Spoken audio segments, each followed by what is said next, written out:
This is RTV6 News at 7, working for you.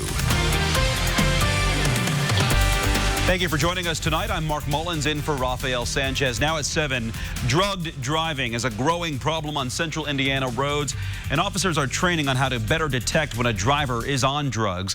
It's a problem Call 6 Investigates exposed in May. When a driver is on drugs, their pulse and blood pressure can be greatly impacted. Officers from around the state are learning about taking vitals as just one part of their training to become certified DREs, or drug recognition experts. They will be out on the street by August 1st. Drug-impaired driving is just a huge problem all over, not only the state, but the country. We're seeing in Delaware County, we're seeing more drug-impaired drivers than what we do alcohol. Blood draw results can take up to 10 months. One reason why DREs can help drugged drivers off the road. The Indiana Criminal Justice Institute secures federal funding so officers can get 3 weeks of training at no cost to their department. Well, happening at this hour, hundreds of runners are taking over downtown Indy for the Monumental Mile. The course runs from 13th down Meridian Street to the Circle. Remember, Meridian Street from 11th to 16th Streets will be closed until about 7:45, so you may have to adjust your route if you drive downtown. The runners making their way down Meridian Street, and they've got great weather for that mile there. Storm Team 6 Chief Meteorologist Kevin Gregory has a first look at your forecast tonight. And shadows growing longer, even though the sun doesn't set until after 9, and we're dry. That's a key. Hasn't been dry all day long, though, to the south. We'll go to Lake Monroe and just north of that toward Bloomington. These are some pop-up showers, thunderstorms at times, put down some heavy rain, then they fade away, and the next pops up. These will move from Bloomington toward Bloomfield and Sullivan. Temperatures still warm, 83 in Indy. That's rain-cooled 77 in Columbus, lower 80s in Bloomington, and 83 up in Muncie. Around the metro area, low to mid 80s for the temperature. Between now and 11 o'clock, any showers that are around will fade away. Temperature at 74 degrees just before midnight. This is what you wake up to. Dry conditions, 66 degrees. Lunchtime temperature about like today, 75, and the afternoon high to end the work week in the low 80s. Any chance for thunderstorms really confined to southern Indiana. We'll look into your weekend forecast coming up. A baby's death in our community leads to the creation of a new law. Our Stephanie Wade shares the story of one family who fought so other children don't have to die, and she explains how this will impact thousands of people in our state. Sepsis strikes more than 1 million Americans every year, and up to 30% of those people will die from it. Sadly, 18-month-old Jocelyn was one of them. The whole shock of it, to just, wake up and for her to be gone. It's still hard. It all happened so fast. Jessica O'Hearn's 18-month-old baby Jocelyn had a fever the night before. She gave her Tylenol and the fever went down. They woke up the next morning and Jocelyn was dead. It turns out the 1-year-old had strep and died of sepsis. Nearly 300,000 people die from sepsis each year in our country. That's 1 every 2 minutes. Statistics show more people die from sepsis than prostate cancer, breast cancer, and AIDS combined. It's an infection that escalates and anyone can contract. Almost any infection can lead to it. That's why people like Jessica might not recognize the symptoms, like fever, chills, high heart rate, rash, or confusion. Many of these compatible with other conditions, making it that more difficult to diagnose. I think there's probably a number of reasons that people don't suspect sepsis, but number one, they don't know what it is. Knowing this, Jocelyn's family went to work to fight for awareness and action. They contacted their state representative, Kevin Mahan, together drafted a bill in January, and Governor Holcomb signed it into law, taking effect July 1st. It establishes statewide protocol guidelines to screen patients for sepsis. Right now, there are no standards for pediatric screening or treatment. I don't want any other family to have to go through what we have had to go through. Stephanie Wade, RTV6. Today marks 75 years since the beginning of the end of World War II. Veterans who survived that day are sharing their stories. Here's Corey Rangel. It became a turning point in world history. On June 6, 1944, Americans and our allies landed on the French beaches of Normandy to take back Western Europe from Hitler's Nazi Germany. This whole beach, whole section, as far as the eye could see, was just men coming ashore, coming ashore.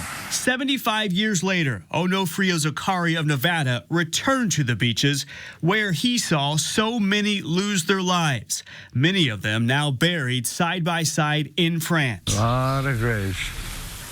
Look at all the crosses, oh boy. In one day, thousands of American troops and our allies died fighting for freedom. Those who served still agonize over it 75 years later. I lost a lot of guys. And I always get a little lump in my throat. There's a lot of them that didn't make it. And I realized that, and I always felt sorry for the guy that didn't have a rock to hide behind or a tree to hide behind. Henry Parham is believed to be the last surviving African-American D-Day combat veteran. Of course, I was scared for my life, sure. I did my duty, I did what I was supposed to do. As an American. Today, at a ceremony in Normandy, France, President Trump paid respect to those who lost their lives and honored returning World War II veterans who sat behind him on stage. You are among the very greatest Americans who will ever live. You are the pride of our nation. The number of World War II veterans who can tell their stories is shrinking, making each commemoration more significant and an important reminder to the generations that have followed. I'm Corey Rangel reporting.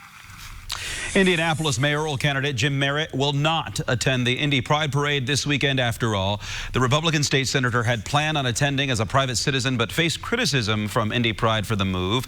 Indy Pride said he was not welcome. So today, Merritt said he wanted to respect the wishes of the LGBTQ plus community. Merritt also said he now regrets his 2015 vote in favor of the Religious Freedom Restoration Act in the state Senate.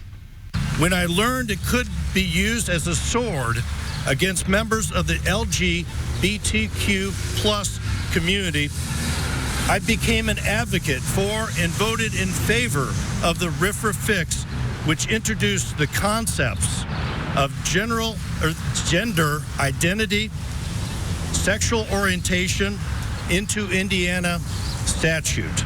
Merritt also outlined some things he would work toward if elected mayor of Indianapolis, such as recruiting LGBTQ plus people to leadership positions and creating a diversity department. Indy Pride says they appreciate Merritt's decision to not participate in the parade, considering what his RFRA vote meant for that community. The Indy Pride Festival takes place Saturday from 11 a.m. to 11 p.m. The founder of a popular tourist destination, Fair Oaks Farms, released a video statement today apologizing for animal cruelty videos released this week by an animal rights group. Watching this video broke my heart and created a sadness that I'll have to endure the rest of my life. I am sorry and I apologize for the footage in this video. We can't show you the video because it's too graphic, but these are some of the images captured by Animal Recovery Mission during an undercover investigation. Fair Oaks Farm is located off I-65 between Indianapolis and Chicago. Fair Oaks Farm's founder, Mike McCloskey's new video statement says the farm will install cameras to prevent animal cruelty. He also said 4 employees who appeared in the video have been fired.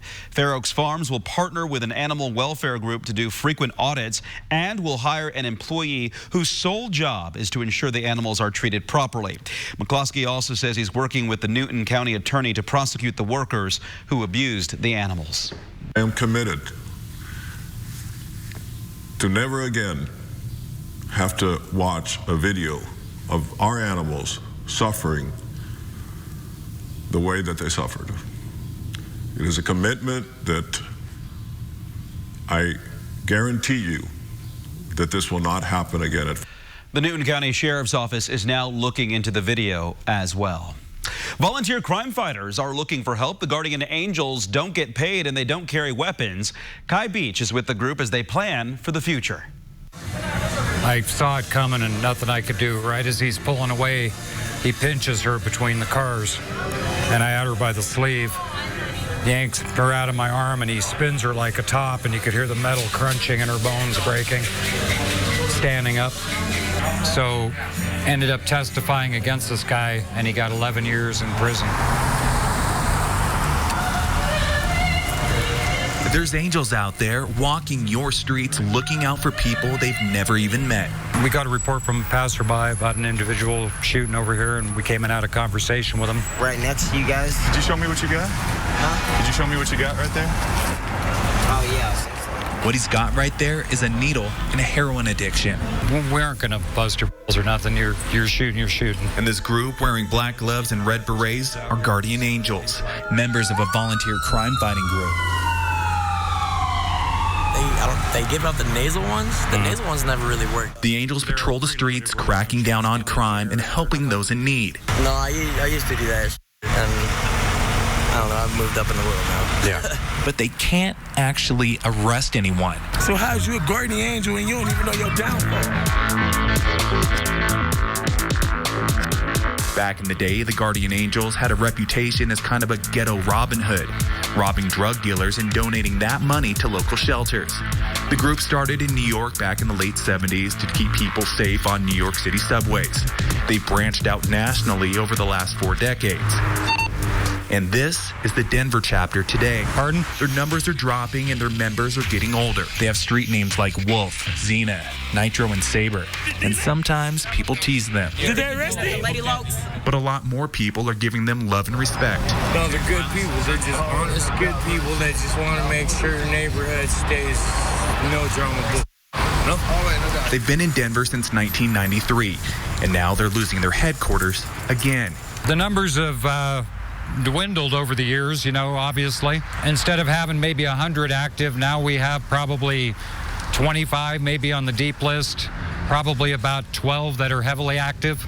And we're aging. Myself, I'm 55. We have members old as 70. Denver GA Commander Robbie Wolf Salo says there's Guardian Angel chapters across the country, but that the number of active members hasn't grown since the 90s. So these angels are aging out and their wings are getting tired. But there is hope to replace them. Kind of just right now a rookie, just kind of like fresh meat going into the batch. Zane Salazar, a.k.a. Saber, is 16 years old, and he's following his father's footsteps and becoming a Guardian Angel, and hopefully leading the next generation of angels to patrol your streets. Keep being out there, show the community we're out there, show that we care, show that we're making a change, and I think people will come along if they see that. Here we go. I'm Kai Beach reporting. And we contacted several national and local law enforcement agencies for their take on the Guardian Angels. None wanted to comment, but police departments typically don't encourage people to take the law into their own hands. Their opinions on the Angels have been mixed over the years. Coming up here, this isn't rain on the radar. It's just a huge storm, though. The debate over what exactly this is and why some meteorologists say it couldn't be clouds. You've piqued my interest. There's a 30% chance it could be. No, I'm not going to guess. We'll wait and find out together. To the southwest, lots of thunderstorms, how they impact your weekend plans coming up. That story all new at 6 a.m.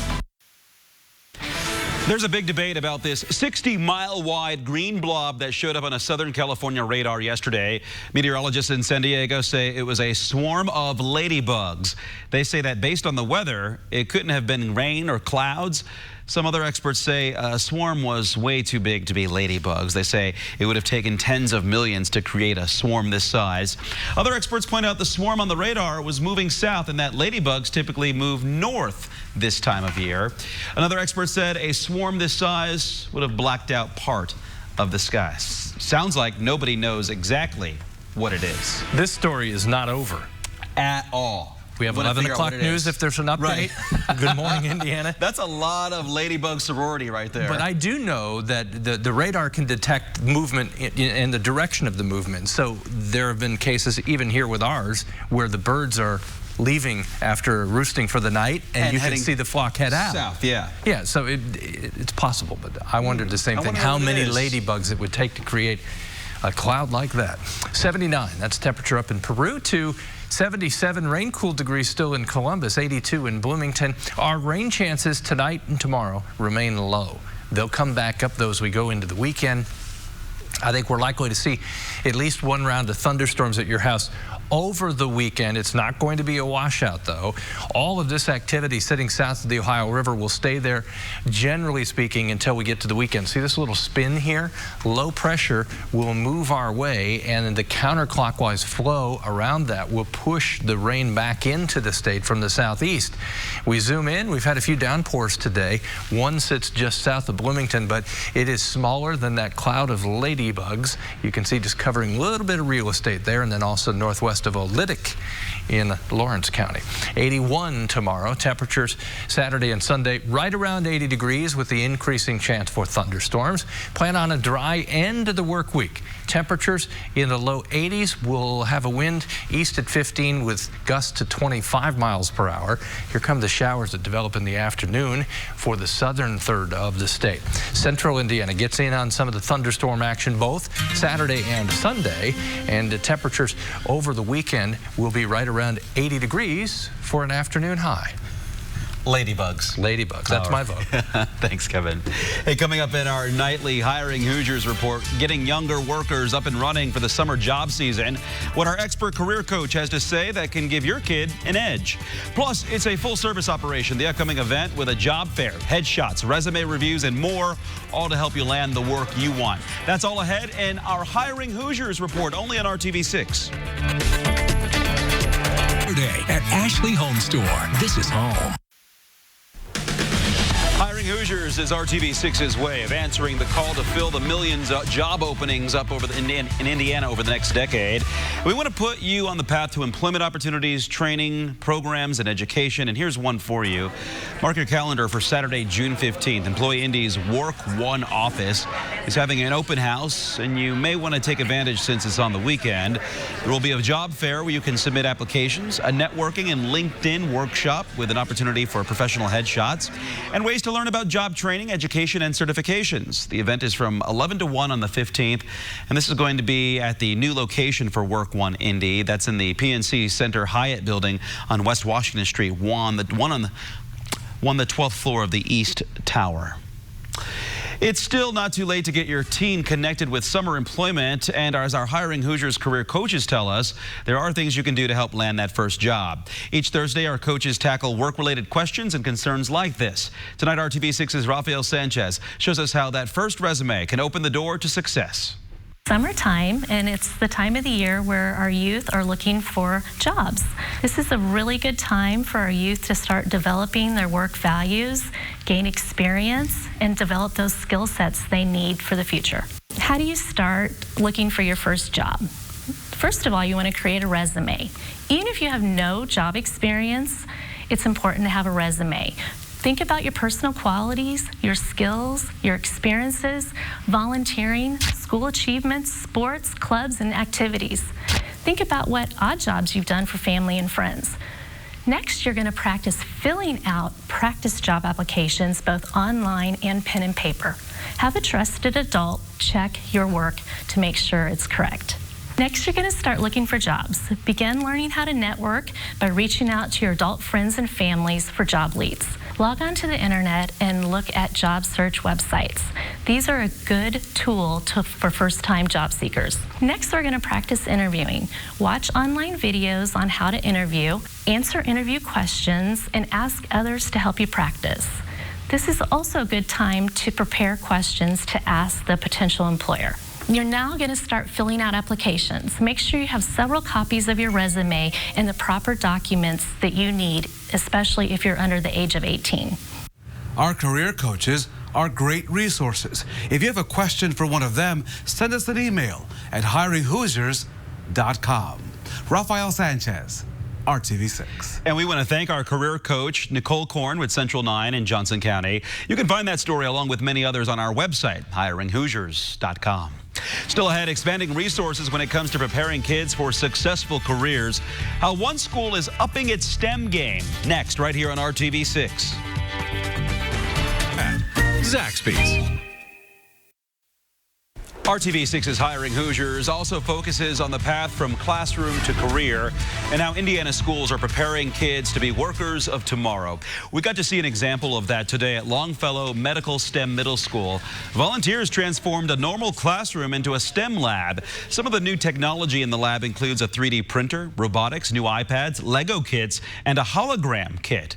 And the school's principal says the lab's intangible qualities are just as important. It is an opportunity for our students to become collaborative, to explore, and from moving from consumers to actual innovators. In addition to that room makeover, volunteers also completed several beautification projects around the building. Speaking of beautiful. Nice evening. Dry almost everywhere. Bankers Life Fieldhouse in the lower left, and then, of course, Lucas Oil Stadium there to the right. There's one fading shower south of Bloomington. Tomorrow, mixture of clouds and sunshine and 81 degrees. We want to thank you for joining us for RTV6 News at 7. We'll see you back here tonight at 11.